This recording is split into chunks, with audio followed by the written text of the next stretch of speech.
Bonjour à tous, c'est Président sur Sport en France, l'émission qui nous permet de mieux connaître ceux qui dirigent le sport français et puis souvent de mieux connaître aussi des disciplines. Ça va être le cas aujourd'hui avec Nicolas Mettet, bonjour d'être avec nous. Bonjour. Président de la Fédération française de savate et de boxe française. Bon, on connaît évidemment la discipline, mais on a quand même beaucoup à apprendre sur son organisation et sur sa vie actuelle. Alors, vous avez succédé, c'était en novembre dernier, puisqu'en 2024, toutes les élections ont eu lieu dans les fédérations. Vous avez succédé à Joël Dumez, qui était président depuis 2012, donc 3 mandats successifs. C'est généralement un peu difficile, on se dit, de succéder. Et là, vous avez eu 70% des voix exprimées. Et j'ai vu votre première déclaration, jetant la main à tous, au-delà des divergences. Qu'est-ce que ça veut dire? Il y a eu un petit peu de brouhaha sur la ligne? Oui, il y avait un petit peu de tension. C'est la première fois, en fait, qu'il y avait une liste qui était en opposition au président sortant. Il y avait déjà eu, par le passé, 2 listes, mais quand M. Coutelier s'était retiré, il y avait eu la liste Dumez contre la liste Leroux à l'époque. Et puis là, c'est la première fois qu'en fait, il y avait une liste contre le président sortant. Il y a même failli y avoir une 3e liste qui... D'accord, donc il y avait une opposition, il y avait de la grogne sans doute. Alors, on ne va pas être négatif, on ne va pas dire qu'est-ce qui ne fonctionnait pas avant, on va dire qu'est-ce qui peut mieux fonctionner aujourd'hui. Ce qui peut mieux fonctionner, c'est d'être plus présent sur les territoires, de mettre en avant les territoires, de finaliser aussi... le développement sur les territoires. Encore aujourd'hui, il y a 3 départements qui n'ont pas de club de savate boxe française et de discipline associée. Donc votre campagne, c'était ça, quoi, d'aller vers les territoires plutôt que d'avoir seulement quelque chose de central. Oui, comme disait un ancien directeur technique, la Corrèze avant le Zambèze. D'accord, d'accord. De penser au territoire. Si je peux me permettre d'ailleurs, parce que je pense que sinon ils m'en feront le reproche, et ils auront raison, je suis président de la Fédération française de savate boxe française et de ses disciplines associées. D'accord. Qui compte la canne de combat, la savate défense et la savate forme. Alors ça tombe bien parce que j'allais vous demander justement de m'expliquer les différentes disciplines, les 4 disciplines que forme votre fédération, en me disant un petit mot sur chacune d'entre elles. Commençons par la savate boxe française. Alors la savate boxe française, en fait... c'est la forme compétitive, la forme sportive de la savate originelle, qui est, elle, plus proche de la savate défense actuelle, donc une discipline à l'origine pour plutôt se défendre dans la rue quand on avait retiré le droit de porter les épées. D'accord. Donc c'est là qu'on trouvait aussi le mariage entre les techniques de corps et la canne, d'où aussi la présence de la canne et du bâton dans nos disciplines. Et puis, au milieu du 19e siècle, avec aussi l'arrivée de la boxe anglaise, avec aussi le fait que les personnes aimaient aller voir du spectacle, des galas, c'est pour ça qu'on utilise toujours ce mot, les soirées cabaret, la savate boxe française a pris son essor, elle s'est développée, structurée, modernisée, elle a intégré donc vraiment les 3 coups de poing de la boxe dans sa pratique pour offrir donc un spectacle pugilistique exactement. Un mot sur la savate forme. Voilà, alors la savate forme, c'est une discipline beaucoup plus récente qui s'inscrit dans le mouvement de toutes les disciplines un peu sur musique et sur pas danser avec du tempo, et qui est venu remplacer une ancienne pratique. Autrefois, on avait une pratique qui s'appelait le duo, qui était une forme de chorégraphie et qui était une discipline mixte. D'accord. Voilà, et donc c'est un peu l'évolution du duo qui a disparu. Expliquez-moi la différence pour comprendre bien la savate, entre la boxe et la savate.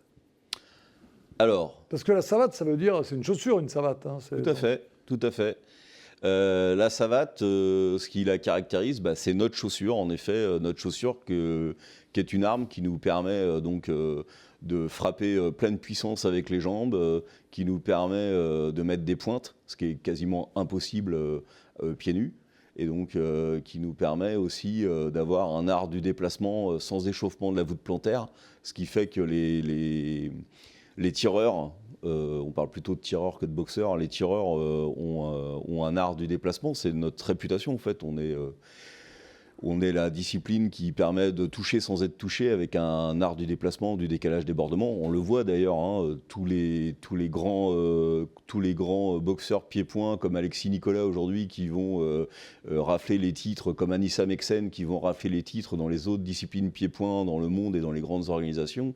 On voit qu'ils ont un déplacement en fait qui est assez unique, hein, qui permet de jouer sur la feinte et qui permet d'être touché sans être touché plutôt que d'être dans l'affrontement direct et dans la remise de coups. Alors, il y a le combat, mais il y a aussi l'assaut. Ouais. Dans d'autres sports, on peut dire qu'il y a le combat et le kata, hein, la démonstration technique en quelque sorte. Expliquez-moi cette différenciation. Alors, le combat, c'est la forme originelle où on recherche donc le hors-combat, parce qu'on essaye aussi de s'exprimer uniquement en langue française dans la discipline. C'est un des rares sports 100% français, qui est d'ailleurs au patrimoine immatériel de la culture française. Donc, le combat, c'est la recherche du hors-combat, pleine puissance. Quant à l'assaut, là, c'est le fait de réussir à toucher sans nuire à son adversaire. On est même sanctionné si jamais on fait mal en fait à son adversaire. Donc il faut réussir en fait à toucher sans aucune puissance. Et c'est ce qui permet aussi une prise de risque beaucoup plus importante qu'en combat, puisque le retour de bâton, si je peux me permettre l'expression, est moins fatal qu'en combat. Donc c'est là qu'on voit des hélicoptères, des volts, des coups de pied retournés. Certains combattants arrivent à aussi les mettre en combat, mais en général, en combat, on fait un peu plus attention à ce qu'on fait, parce qu'une ouverture permet quand même à l'adversaire de faire très très mal. Alors, vous l'avez dit, la savate est un sport assez ancien qui fait partie du patrimoine culturel immatériel français. C'est vrai que quand on voit la savate, on imagine l'histoire, la culture française. Mais aujourd'hui, il faut faire face à la réalité. Donc il y avait la boxe anglaise qui faisait du tort à la savate, mais alors maintenant avec le MMA, avec tous ces sports qui sont en train d'exploser, quelle est votre place? Est-ce que vous avez une place encore à gagner ou à garder? Tout à fait, je pense qu'on a notre place dans la famille des sports de combat. C'est notre objectif, c'est aussi notre ambition, d'où le nom de notre liste, Ambition pour la savate.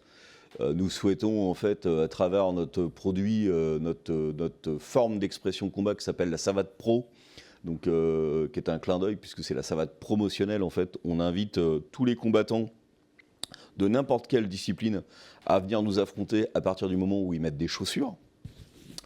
Voilà, et donc nous espérons à travers la savate pro proposer un produit télévisuel, un produit avec une image moderne, qui puisse du coup réunir n'importe quel combattant sur le ring, sur l'enceinte en français, voilà, pour venir nous affronter à partir du moment où les gens mettent des chaussures. Vous ne perdez pas, on parlait d'Alexis Nicolas tout à l'heure, est-ce que vous ne perdez pas vos champions qui vont aller peut-être vers le MMA justement?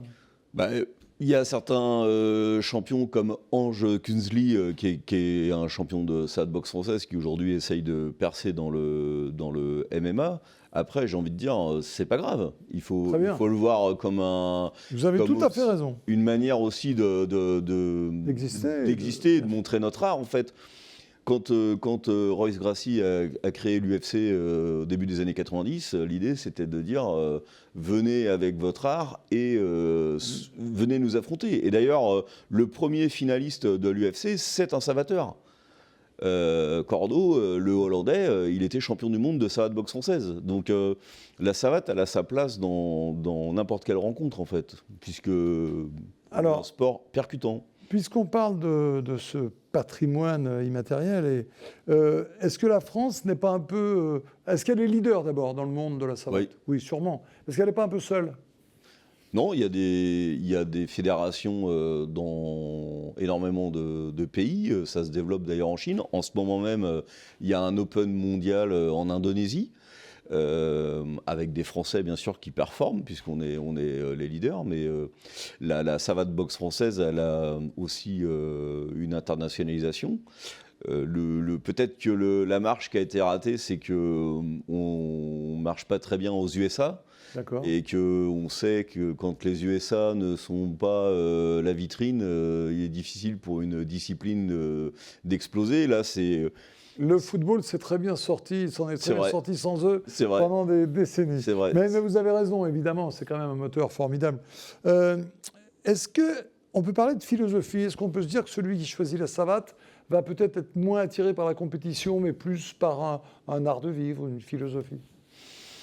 Je pense qu'aujourd'hui, on le voit dans la pratique de nos licenciés, on est quand même sur une pratique à 90% autour du loisir. Donc oui, les gens viennent chercher un certain confort. On est une discipline habillée, avec des chaussures.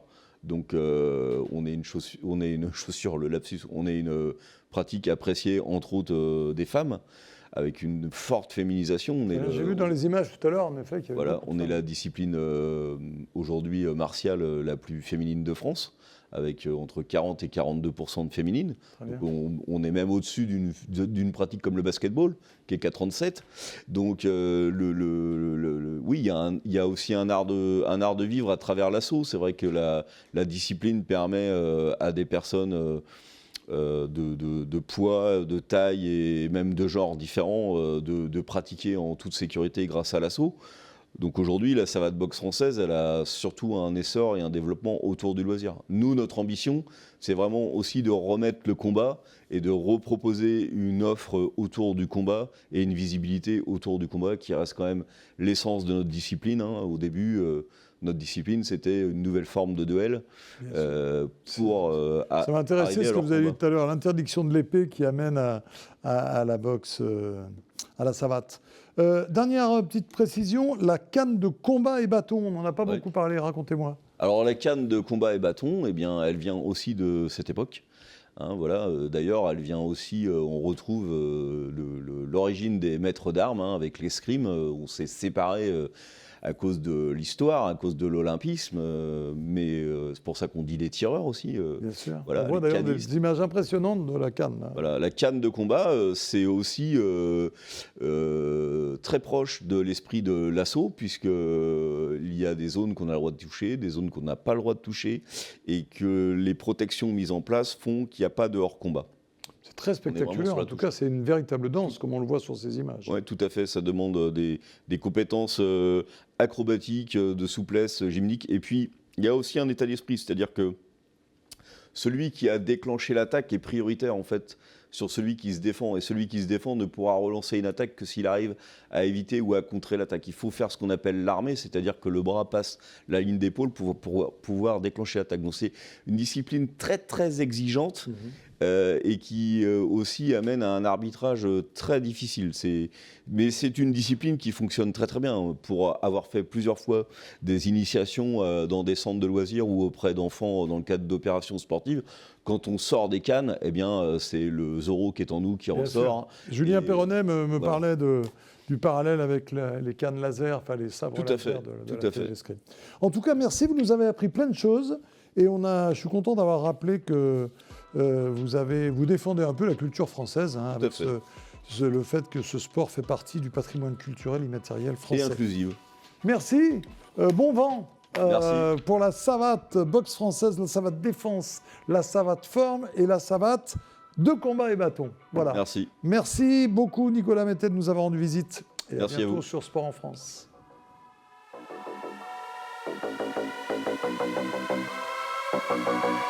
Thank you.